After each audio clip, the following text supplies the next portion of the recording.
nós temos um grande problema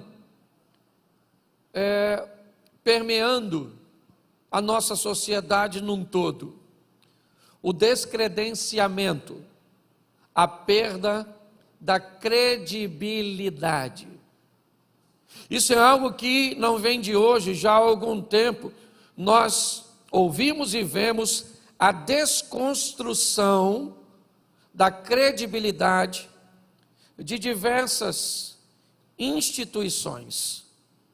Hoje, quando nós olhamos para a instituição política, partidária, nós olhamos com um descrédito imenso. E alguns de nós chegamos ao extremo de dizer que não há sequer um político honesto. Sabemos que isso não é verdade. Provavelmente ainda existe muitos, mas nós não sabemos onde eles estão. Hoje, quando olhamos, por exemplo, para a nossa instituição, que tem por missão guardar a nossa sociedade, ou seja, a nossa polícia, seja na esfera militar, civil ou federal, nós temos basicamente níveis diferentes de comprometimento. Quando olhamos hoje para a polícia militar, praticamente ela está totalmente descredenciada. Se nós olharmos para a polícia civil, talvez olhemos com melhores olhos. Se nós olharmos para a polícia federal, talvez isso melhoraria. Inúmeras instituições ou estruturas, por exemplo, de profissionais liberais, hoje, seja pedreiro, eletricista, encanador, certo? Funileiro e outras coisas. Nós estamos vivendo um ambiente de perda de credibilidade, onde basicamente ninguém mais tem crédito. Nós estamos vivendo no ambiente religioso a perda da credibilidade dos líderes. A cada dia que passa, envolvimentos, histórias, homicídios, falcatruas, adultérios, divórcios, e existe um propósito: descredenciar. E quando isso é feito num ambiente religioso, ainda é mais prejudicial. Então, olhar hoje para a nossa sociedade e procurar cristãos verdadeiros já é um problema para muitos. Muitos opositores à fé que professamos utilizam o comportamento de cristãos ou de crentes para justificar a sua distância da igreja, do ambiente religioso. É muito importante nós entendermos isso, porque é contra isso que nós estamos lutando. Basta uma pandemia, que na verdade é global, mas, por exemplo, basta um ambiente chuvoso e algumas outras situações para que pessoas já enfrentem e sejam vencidas pelas dificuldades. Pautado nisso, no domingo eu falei sobre diminuir os erros e buscar a santidade. Eu falei sobre ser santo, entrar num processo de santificação. Eu mostrei que aquele que peca é escravo do pecado, e para você diminuir seus pecados, você vai precisar mudar de senhor. O pecado não pode mais ser seu dono, e para você trocar de senhor, alguém precisa te comprar, porque um escravo não pode libertar a si mesmo. Então Cristo vai à cruz e derrama seu sangue para nos comprar do pecado e nos fazer verdadeiramente livres, onde temos a opção de servi-lo ou não. Enquanto estávamos presos no pecado, o pecado nos obrigava a cumprir os seus desejos, mas agora que pertencemos a Cristo, nós temos a opção, pois Cristo não nos obriga a vivermos uma vida de santidade. Foi mais ou menos isso que eu mostrei. Mostrei porque erramos, não conhecendo as Escrituras e nem o poder de Deus. Mas hoje, eu quero falar sobre dois probleminhas muito sérios, que a maioria de nós enfrentamos na hora de sermos cristãos de verdade: o medo e a vergonha. São dois grandes opositores à nossa fé. Todas as vezes que nós somos expostos ao perigo, todas as vezes que temos a sensação que podemos perder alguma coisa, que se expressarmos a nossa opinião num ambiente corporativo, onde nós vamos expor a nossa fé, podemos perder o emprego, podemos perder a possibilidade de ascensão, de crescimento, podemos ser interpretados como pessoas que não sabem viver de forma coletiva, em alguns ambientes, mas não no nosso país, ainda até mesmo a possibilidade de perder a sua própria vida. Eu tenho vídeo no meu celular de duas mulheres indo com seus filhos, crianças que não tinham mais de 3 ou 4 anos, escoltadas por homens armados, e eles matam a mulher e as crianças a tiro. Se você tem coragem de ver, depois eu posso recuperar o vídeo para te mostrar. É que eu não posso passar no telão. Mas para dizer a você que em muitas situações o medo é algo muito real para muitas pessoas. Chegou ao Brasil agora um missionário que nós ajudamos, e ele provavelmente ainda vai passar aqui antes do final do ano, antes do ano virar, e vai mostrar um pouco do que tem acontecido, do que tem visto. E às vezes, expor a sua opinião numa sala de aula pode fazer com que você seja perseguido por um professor. Então, o medo, muitas vezes, de expor um posicionamento cristão verdadeiro, ainda é um dos grandes desafios. Nós temos em alguns outros ambientes a vergonha, para não ser feito motivo de chacota, para que não façam brincadeirinhas, para que não te exponha. Muitas vezes você opta a não dizer na escola, a não dizer no meio dos seus amigos, a esconder de algumas pessoas porque você se envergonha. É um grande desafio. O ambiente que nós estamos vivendo é cada vez mais desafiador. Por muitas vezes nós nos sentimos como Elias, e é só isso que eu quero conversar com vocês em poucos minutos, mas eu preciso ler 3 versículos narrados por um dos maiores profetas do Velho Testamento. Um homem extremamente corajoso, um homem que viveu coisas extraordinárias ao lado de Deus. Mas eu preciso que você leia, coloque para mim, primeiro livro dos Reis, capítulo 18, verso 22.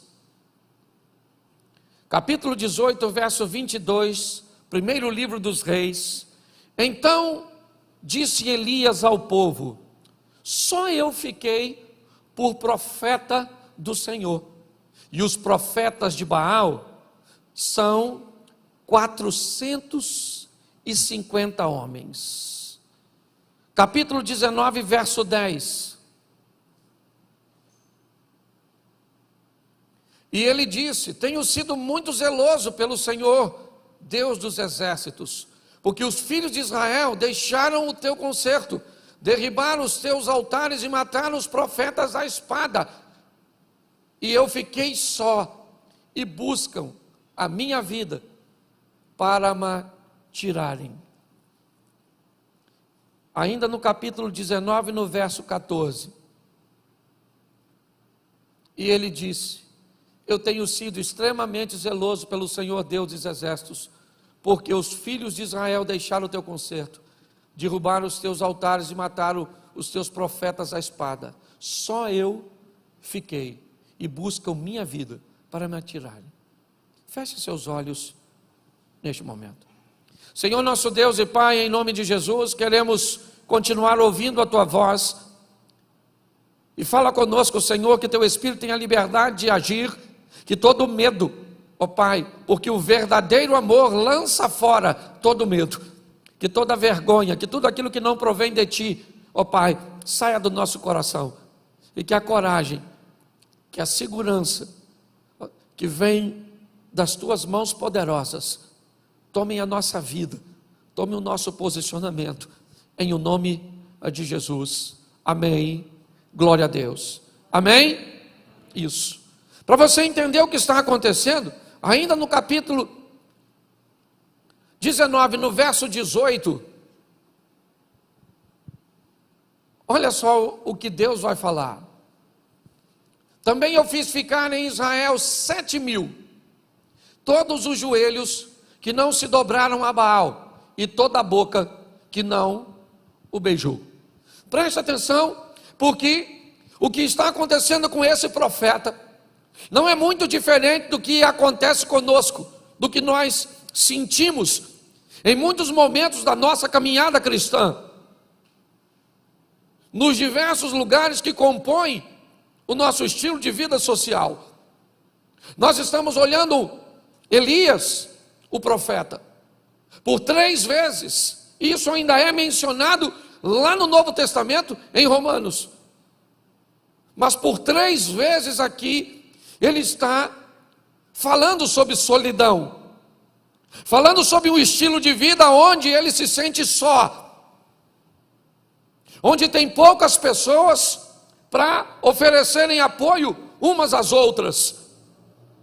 Elias está se queixando de que o ambiente que ele está inserido é um ambiente tão contaminado, é um ambiente tão inapropriado, porque como alguém se sente só no meio de um povo que Deus formou?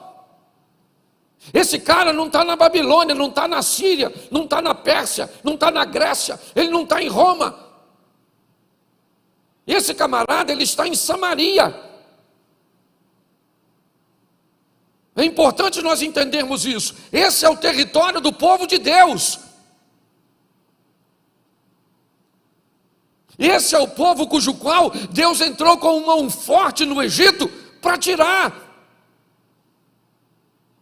Essa é uma geração mais à frente daquela que viu os milagres, que entrou em Canaã. Então esse camarada poderia se sentir sozinho em qualquer ambiente, mas não nesse. Esse indivíduo está dizendo: eu fiquei só, num ambiente onde só Baal tem 450 profetas, Azera tem mais 400, metade desse governo é pagão. O rei Acabe é casado com Jezabel, filha de Etbaal, rei dos Sidônios. O que nós estamos olhando é um ambiente totalmente hostil, inóspito, inadequado, que tem por propósito acovardar as pessoas, matarem os profetas, e aqui matarem no sentido literal. Hoje, o propósito também é matar, destruir a nossa fé, a certeza da vitória que Deus nos promete. O que eu quero expor para vocês hoje é que ser um cristão de verdade nunca foi fácil para ninguém, e não vai ser para mim e para você que as coisas vão facilitarem, ou vão serem facilitadas. Nós vamos precisar de postura e de posicionamentos, porque muitas vezes você vai olhar para a sua casa e vai se sentir sozinho. Por muitas vezes você vai olhar na sua família e você vai se sentir só. No seu casamento, você lutando sozinha. Pelos seus filhos, você luta sozinha. Por sua vida profissional, você luta sozinha. Você está recheado de pessoas, rodeado de pessoas, perto de você, mas que não estão comprometidas com o mesmo propósito. E pior, você vem para uma igreja, um ambiente onde você esperaria que todos que estivessem aqui estivessem intencionados em se relacionar com Deus de verdade, e você começa a descobrir que não é bem assim, que tem joio no meio do trigo, que tem cabrito no meio das ovelhas, porque não é fácil. Mas nós precisamos pegar exemplos, porque Elias disse: eu fiquei só 3 vezes, mas no verso 18 Deus falou assim: Elias, deixa eu falar uma coisa para você, eu conservei 7.000, o cara estava achando que era a última bolacha do pacote, e Deus está dizendo para ele: 7.000 eu separei, que não dobraram os joelhos, nem beijaram a Baal. Eu quero te dar uma notícia: por mais difícil que seja, e por mais solitário que pareça, você não está sozinho. Tem muita gente que está levando Deus a sério. Tem muita gente que ainda está na igreja levando Deus a sério. O que você precisa é ser, em todos os ambientes onde estiver, um pouco mais criterioso e seletivo, para observar um pouco mais de perto as pessoas. Porque se você não fizer assim, inevitavelmente, já você vai descredenciar a igreja. É você que vai tirar a credencial da igreja. Por isso que muitas pessoas hoje optam por ser cristãs dentro da sua própria casa. Eu não preciso estar na igreja. Mas por que, cara? Se a igreja é um ambiente tão legal, mas não foi legal para mim. Minhas experiências foram ruins. Então eu preciso mostrar a você rapidinho histórias facílimas, exemplos simples, fáceis de entender. Eu não vou nem mais mexer no texto ou nos textos para ganharmos tempo, mas preste atenção. A terra está corrompida, o comportamento das pessoas são totalmente contrário aos princípios de Deus. Mas naquele ambiente onde Deus está intencionado em destruir tudo, Ele acha um homem. Noé achou graça aos olhos de Deus. Deus olhou para aquele homem, mas numa sociedade, pois é, naquela sociedade, Deus achou um camarada que estava disposto a levá-lo a sério. E Deus, essa é a grande questão, através daquele indivíduo, Deus vai montar uma estrutura. Com quanto? Vamos lá: Noé, sua esposa, Sem, Cão, Jafé e suas 3 esposas, 3 filhos, 3 noras e o casal. Deus vai mudar a história com 8 pessoas. Mas preste atenção: que tipo de pessoas eram essas? Que tipo de envolvimento elas eram capazes de obter, de se dedicar? Sabe qual é o grande desafio hoje? Nós temos medo porque convivemos com pessoas erradas. Nós temos vergonha porque convivemos em ambientes errados. Muitas vezes, se você estiver num ambiente que não é para você estar, ou você vai se comportar como as pessoas que estão lá para agradá-las, ou você vai ficar lá com um comportamento totalmente oposto, um peixe fora d'água. Esses dias um grande amigo meu fez aniversário, e eu não podia deixar de ir, e eu não podia chegar no começo. Ia ser um almoço, eu não podia ir no almoço, eu tinha um compromisso, e eu tinha que chegar lá por volta de 3, 4 horas da tarde.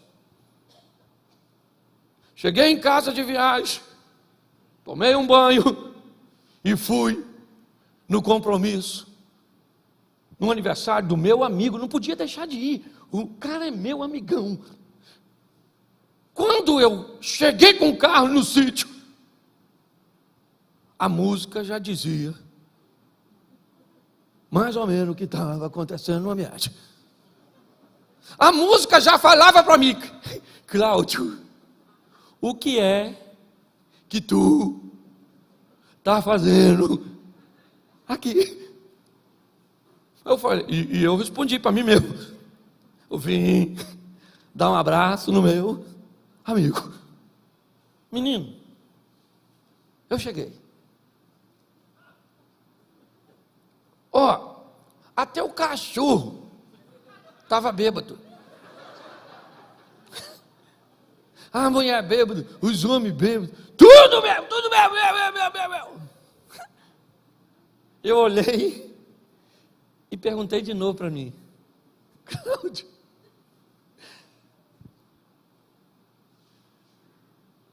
aí vem a turma da foto.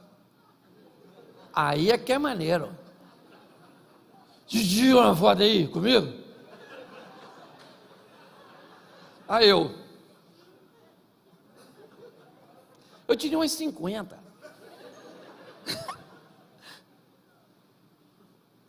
Pelo menos uns 3 desses 50 jogou cerveja em mim. Entendeu? Aí tinha umas donas meio bagunçadas, olhando para mim esquisito.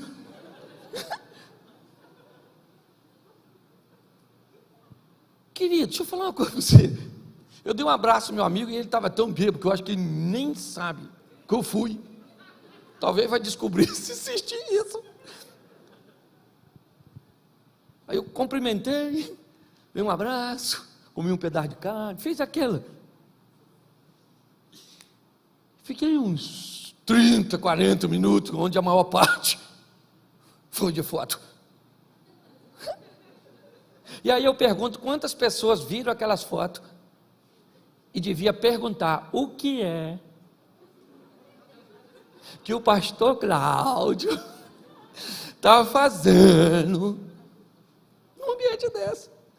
Sabe por que às vezes nós não conseguimos ser santos? Profeta Isaías, capítulo 5 ou 6, certo? No ano em que morreu o rei Uzias, eu vi o Senhor assentado sobre um alto e sublime trono. A orla do seu manto enchia todo o templo. Os serafins estavam acima dele, e cada um deles tinha 6 asas, com 2 cobriu o seu rosto, com 2 cobriu os seus pés, e com 2 voavam e clamavam: Santo, Santo, Santo é o Senhor dos exércitos, toda a terra está cheia da sua glória. Então os umbrais das portas se estremeceram com a voz do que clamava, e a casa se encheu de fumaça, e disse eu: ai de mim, que sou um homem de lábios impuros. Por quê? Porque habito no meio de um povo de impuros lábios. Ele disse: eu me tornei alguém de lábios impuros, porque comecei a conviver com gente que não deveria conviver. Mas às vezes para sermos agradáveis, sim, às vezes para sermos politicamente corretos. Esses dias um cara falou assim: pastor, vou falar uma coisa para o senhor, já falei isso aqui. Ó, pastor, vai ter uma festa lá em casa, e eu tenho um montão de parente assim, ó, que não é cristão, pastor, até gosta muito do senhor. E aí, pastor, se não tiver uma manguaça, eles não vão. Entendeu? São gente boa, mas bebe. E eu estou querendo assim fazer uma festa. E olha só, pastor, eu queria que o senhor me autorizasse. Até 11 horas, ninguém bebe nada. Depois de 11, lá no cantinho, preparei lá uma caixa de cerveja só, pastor. É só 4 pessoas que bebe. O que o senhor acha? Eu falei: fantástico.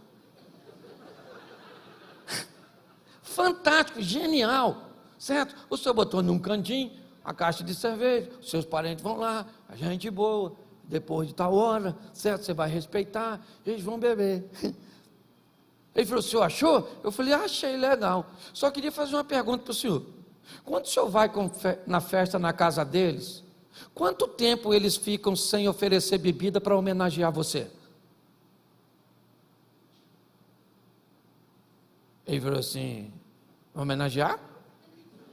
Eu falei, porque você vai botar lá para recebê-los. Então eu quero saber, de que hora a que hora, quando você vai na festa na casa deles, ele diz assim, não vão beber de 8 da noite até 10 da noite, só porque fulano vem. Ele olhou para mim e falou assim, pastor, ele me homenageia nada não. Eu quero é que dane-se. Eu não vou botar nada, nunca me homenagearam, por que eu vou homenagear esse? Se quiser ir, vai. Se não quiser, acabei com a festa. Sabe o que falta muitas vezes em nós? Nós temos medo de nos posicionar. Querido, você está se posicionando a favor de quem? Da palavra de Deus. Você está entendendo? Quem vai garantir esse negócio é Deus. Você só tem que entender que não vai ter muita gente. É pouca gente. Pare de querer ser ovacionado por uma multidão, porque não vai rolar, querido.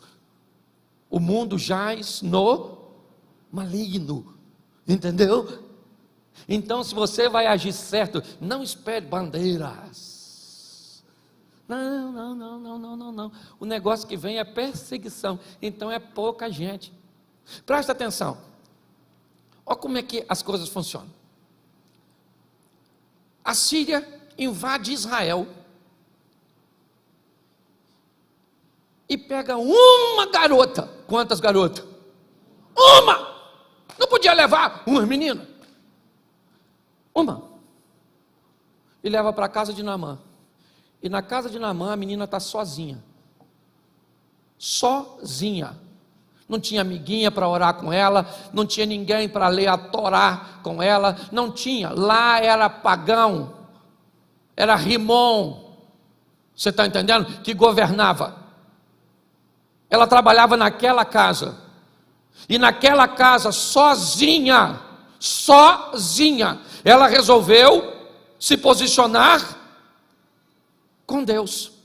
E Deus fez um milagre naquela casa, curando o seu Senhor. Mas ela estava sozinha. Quantos de nós reclamamos? Estamos sozinhos no trabalho, lá não sei o que, e lá é aquilo, não sei o que, minha chefe é a bruxa, o meu chefe é chefe do não sei. Qual o problema, querido? O nosso Deus é maior do que tudo isso. Só está precisando de um posicionamento nosso, porque onde nós chegamos com Deus, o negócio toma um vulto de fé. É assim que funciona. Mas nós precisamos ter coragem e entendermos que um cristão verdadeiro, ele não precisa estar na igreja e no meio de crente para ser cristão. O texto diz que Deus olha para o ambiente onde Noé está inserido, e o negócio estava difícil, mas ele achou alguém naquele ambiente corrompido que resolveu viver. Uma menina é levada cativa para Síria e faz todo um movimento. Você pega, alguns meninos em particular são levados para a Babilônia. Pouca gente, basicamente 4 não se dobraram diante da estátua. Inúmeras vezes nós podemos imaginar que muito mais do que 4 rapazes são levados dali para cativeiro, o que indica provavelmente que os outros dobraram seu joelho, adoraram. Mas aqueles rapazes resolveram se posicionar. Todas as vezes, quer no Egito, quer na Babilônia, quer na Pérsia, quer em Roma, já lá no Novo Testamento, nós vamos ver pessoas que resolveram assumir uma postura e manter um estilo de vida de integridade, que fazia com que Deus se manifestasse no meio daquela história e mostrasse para todos quem Deus era na vida de pessoas simples. O que nós precisamos é entender que Deus não muda, nele não há sombra de variação. Ele não é homem para que minta, nem filho do homem para que se arrependa. O que está acontecendo não é que Deus não age, é que nossas ações não viabilizam o milagre que precisa acontecer. Está na hora de nós assumirmos um compromisso com Deus. Uma postura que diga: que estilo vai ser meu casamento? Que estilo, perdão, como vai ser meus negócios? Como é que é a minha caminhada de fé? Ninguém é bobo, gente. Ninguém é bobo. Todo mundo sabe como funcionam as coisas. Vocês estão aqui caminhando comigo, mas está todo mundo de olho em mim. Nas pessoas que sobem aqui. Muitas vezes eu sofro pelo mau comportamento de pessoas que sobem aqui, mas que não tratam bem suas esposas, que vivem debaixo de uma hipocrisia, de que não pagam os outros, e que não vive assim, não vive assim, e pessoas que caminham conosco, porque está todo mundo de olho na gente. E se você pensa que envergonhar a igreja é o pior, não, é envergonhar o Senhor. Está na hora de nós sermos crentes de verdade, de nos posicionarmos para mudar a história da nossa nação, para mudar a história da igreja. Nós estamos precisando viver isso. Ah, pastor, mas é um ambiente desafiador, com poucas pessoas? Sim. Isso é uma grande verdade, mas é possível. E o que isso pode fazer na minha e na sua vida? Criar um ambiente extraordinário de milagres, de resultados extraordinários. Eu não tenho nenhum problema com pessoas que vêm em busca de soluções materiais para a sua vida. Não, nosso Deus é misericordioso, Ele é dono do ouro e da prata, Ele abre portas onde portas não existem, Ele abre janelas dos céus, Ele é um Deus provedor, é o Jirê, Ele é o Rafá, Ele cura, é o Deus de paz, e tudo isso é verdade. Mas a minha pergunta, a pergunta que tem permeado a minha mente é: se Jó, que era um cara igual a mim, que é igual a mim, ninguém vai dizer que Jó era melhor que eu. Não tem essa, irmão. Entendeu? Ninguém. Se você acha que Abraão tinha alguma coisa melhor que você está enganado. Se você acha que Elias, que Moisés, que Pedro, que Paulo, não, era gente igual a gente, igualzinho, não tinha nada de diferente. E por que é que essas pessoas viveram tudo isso? Por que é? Por causa do estilo de vida que resolveram viver com Deus. É só isso. Sabe qual é o grande desafio? É que nós lemos um livro e temos inúmeras experiências alheias neste livro, mas quando chega o momento de transportar essa história para a minha casa, para os meus negócios, para a minha igreja, para a minha vida, para o controle emocional que eu preciso ter, aí parece que tem algum problema, porque parece que isso é uma história é uma ficção, é uma brincadeirinha que eu venho para a igreja para ouvir essas historinhas, e que são muito agradáveis quando fala sobre derrubar gigante, sobre fornalhas, sobre vitórias, sobre campeões, mas a maior batalha que nós temos é contra o pecado. A maior batalha que nós temos é para alcançar a santidade. Aí você olha para um adolescente, não tem força. Você olha para um jovem, não tem força. Ou é medo, ou é vergonha. Aí você olha para um casal, ou é medo, ou é vergonha. Aí você olha para alguém na faculdade, ou é medo, ou é vergonha. Vai numa festa, é medo ou é vergonha. Vai fazer um negócio, sempre as pessoas estão acuadas. Medo ou vergonha estão impossibilitando essas pessoas de viverem o extraordinário com Deus. Nós precisamos hoje assumir um compromisso. E sabe qual é o maior desafio do meu ministério? É que eu estou saindo daqui para pregar as palavras que eu estou pregando aqui, e ninguém quer mais me ouvir.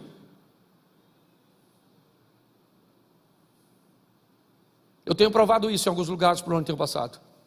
Foi só eu parar de ser engraçadinho, de contar uma historinha engraçada, e eu já virei um cara chato. E eu falei isso com Deus.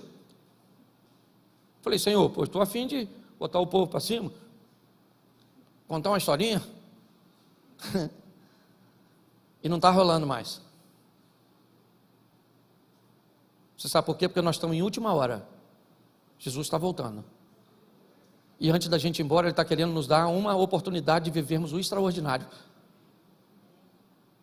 Você tem que sair daqui, querido, para pegar seu casamento e botar ele assim. Mas pensa naquele casamento que sua mulher vai olhar para você e vai falar assim: caraca, maluco, menino, o que foi? Você nasceu de novo? Que homem é você? Que isso? Vou botar até mais 3 alianças? É seu marido olhar para a senhora e dizer: pastor, Jesus está voltando mesmo. A mulher está cara, parou de brigar. A mulher está doce, que eu estou até estranhando, pastor. Não sei se é eu que vou morrer ou ela. Olhar para seus filhos e dizer: gente, que menino inteligente, obediente, limpinho. Que menino educado, bem mandado. Que sogra é essa, Jesus? Onde estava essa mulher que eu não vi? Que mulher extraordinária, isso tinha que ser minha mãe. Não era a mãe da minha mulher. Pensa. As pessoas olharem seu patrão, seu chefe, e dizer quem é você? De onde você veio, rapaz? Chegando no horário, proativo, alta produtividade. Mas sabe o que acontece? A gente chega, a pessoa olha e diz assim: aí ó, chegou. Seu pai chegou, menino. A paz acabou. Os meninos estão aí? Tá, por isso que está tudo bagunçado desse jeito. Sua mãe está aí, não está? Pare para pensar. Está na hora de nós vivemos um incrível, extraordinário. Sei que tem pouca gente. Esse montão de gente que está aqui ouvindo, e até tem muito mais talvez na internet, se é que não saíram, uma maioria quando me ouviram falar, porque o assunto não é tão interessante. Pergunto eu, dá para ser cristão de verdade? A pergunta é essa: dá para ser? Dá para fugir do pecado? Dá para olhar e vai dizer: quem olhar para mim vai ver Deus na minha vida? Você sabe o orgulho que eu tenho desse negócio? Eu estou chegando em casa cansado, um camarada parou, abordou minha mulher lá em casa, quando eu estava chegando hoje. Um caminhão, e eu doido para entrar em casa. Minha mulher falou: quer falar com você.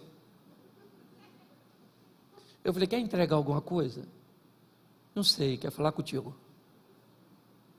Aí eu abri o portão: oi, pai, estou cá. Nossa, estou tão feliz de ver o senhor. O cara quase chorou. 2 homens. Desceu do caminhão para tirar foto comigo, me abraçou. Falou da importância das palavras que a mulher dele ouviu, que ele ouviu. E ele foi embora. Eu falei: Senhor, que maneiro. E eu nem queria atender o moço. Então deixa eu falar uma coisa para você, certo? O que falam de você quando você não está perto? Não precisa falar não.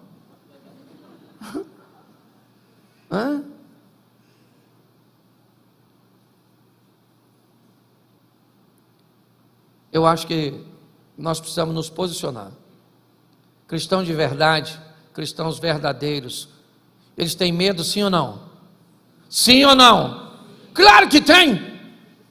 Eles têm vergonha? Sim ou não? Sim. Mas eles têm que vencer o medo e mostrar quem é Deus.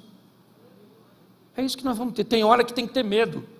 Esté está lá diante de um problemão, e ela está com medo, porque a vida dela está em jogo se ela aparece perante o rei não recebê-la com um cetro, ela pode morrer. Ela está amedrontada, mas é o povo de Deus que está em risco, mas ela tem medo mesmo assim. Então seu tio a encoraja e diz: quem sabe não foi para este momento que Deus colocou você onde você está. Ela então se posicionou e o milagre aconteceu. Deus está esperando só você entrar dentro daquela casa sua, no meio daqueles amigos seus, e dizer: se continuar mandando essas fotinhas no grupo, eu saio. Não vou sair. Porque onde eu vou arrumar outro amigo? No inferno. Lá tem. Entendeu? Assim de amigo. Não vou, acabou. Esse tipo de negócio não vou fazer. Mas eu tenho que fazer, porque se eu não fizer, eu não vou fazer, querido. É contrário aos meus princípios, é contrário aos meus valores. Mas se eu não fizer, eu vou levar prejuízo, eu posso acontecer isso, acontecer aquilo. Bom, se você vai viver com Deus e acha que para agradar a homens você vai ter portas abertas, porque Deus não é capaz de abrir portas que homens fecham, você não sabe quem é Deus.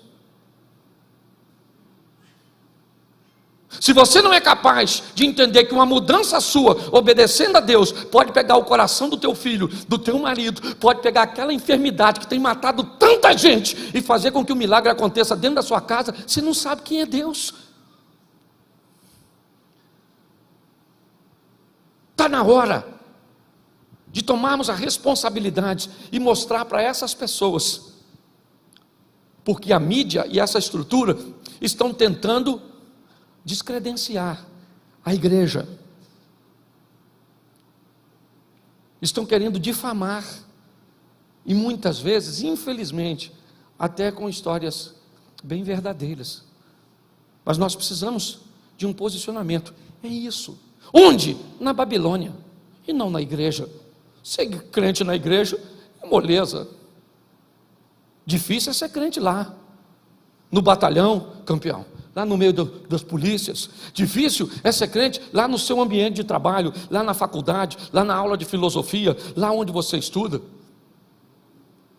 O desafio é exatamente esse, porque aqui é mole. Quero ver pegar você, isola você e coloca você como colocou a menina, na casa de um leproso, num ambiente totalmente hostil, e lá naquele ambiente a menina resolveu viver com Deus, e o milagre aconteceu. E eu tenho o hábito de dizer isso: a lepra daquele cara não pegou naquela garota, mas a fé daquela garota pegou naquele cara e mudou a vida dele. É isso que nós... Agora não, se nós negociarmos, todo mundo vai saber, porque o diabo manda fazer, mas não guarda segredo. Todo mundo vai saber. Talvez você não vai ficar sabendo que todo mundo sabe, porque o propósito dele é te envergonhar. Por que o diabo faz todo mundo saber que você é de um jeito, mas ele permite que você não tenha noção do que as pessoas sabem a seu respeito? Porque se você descobrir que todo mundo já descobriu que você é uma fraude, que você é fake, você corre o risco de mudar. E é isso que ele não quer. Por isso que grande parte das pessoas fala quem somos, não para nós, mas para os outros. A igreja precisa não de mais pregadores. A itinerância está acabando. Pregadores itinerantes. Eu não sei se você lembra, mas alguns anos atrás você passava na Washington Luiz, na Avenida Brasil, e era outdoor espalhado por todos os lados com congressos, expondo 4, 5, 10, 15 preletores. Hoje a gente passa e não tem mais. Sabe por quê? Eu te falo. Homens que saem do púlpito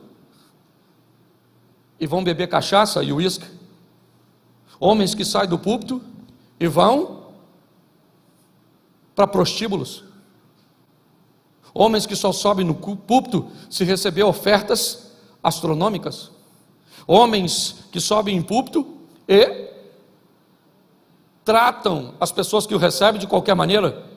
Homens que sobem para dizer coisas que eles não vivem. Fala de dinheiro, mas não oferta nem dizima. Homens que vão fazer turnês pelo Brasil afora de 20, 30 dias e deixam suas esposas.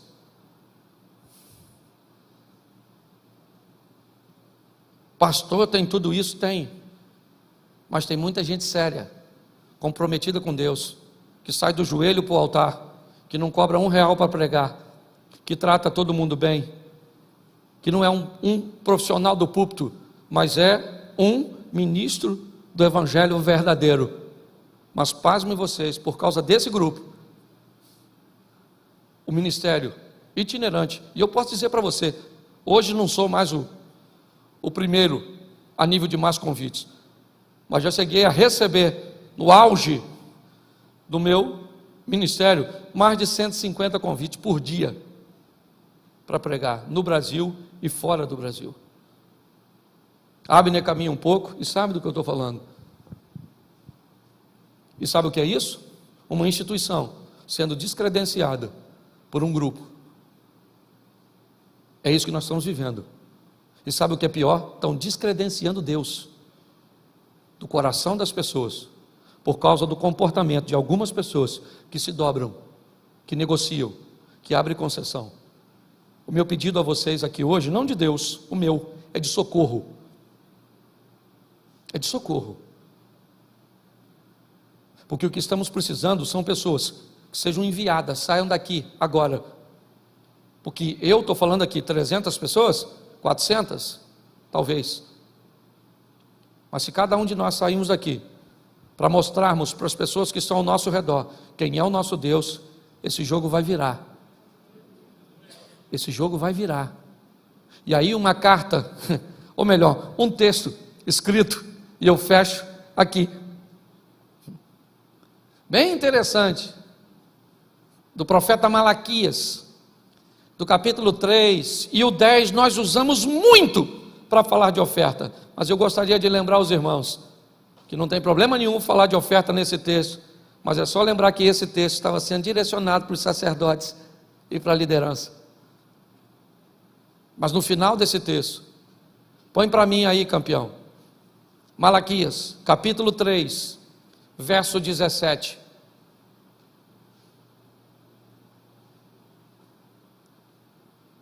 E eles serão meus, diz o Senhor dos Exércitos, naquele dia que farei, eles serão meus, diz o Senhor dos Exércitos, naquele dia que farei, serão para mim particular tesouro, poupa-lo-eis como um homem poupa o seu, ou o seu filho que o, verso seguinte, então, vereis outra vez a diferença entre o justo e o ímpio, entre o que serve a Deus e o que não serve.